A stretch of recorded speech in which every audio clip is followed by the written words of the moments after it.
মগো বরিশালের মেইন খাবার হইছে কি কি জানেন? বড়া। এই যে দেখতে পাইতেছেন দুইটা বড়া লইছি, লইছি দুইটা শুকনো মরিচ মানে পোড়া মরিচ, এরপর লইছি বোম্বাই মরিচ দেখতে পাইতেছেন, আর পান্তা ভাত। এই হইছে মগো বরিশালের জাতীয় খাবার করতে পারেন এক এক প্রকার।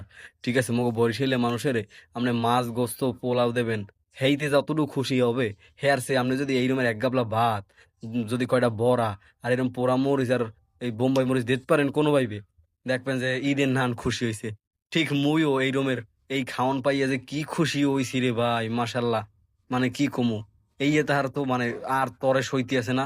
লগালগ মরিচ টরিচ লইয়া ওই বড়াগুলা সব ডলিয়া, এরপর এই যে মগজে আছে কি কয় একটু লবণ টবণ লইয়া, মানে নুন, এই নুন টুন লইয়া মোটামুটি কায়দায় একেবারে মাখতে আসি যাতে মজা করে খাইতে পারি।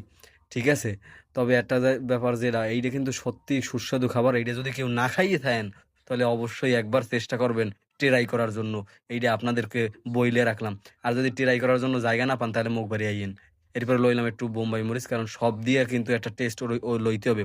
হুক আহারে আল্লাহ, এদিকে গেছে সেরিয়া, বোট হালাইছে সেরিয়া, এমন জোরে টান দিছি। তো এইখানে বোম্বাই মরিচেরও স্বাদ লইতে হবে, আর পোড়া মরিচেরও স্বাদ লইতে হবে। ঠিক আছে, আহারে কি মজা একারে, জিব্রাই যাগো স্যাপাইতে এসে। আমি কিন্তু দুঃখিত, স্যাপটা বানিয়ে আমার পেটটা ফুলাই দিয়েন না।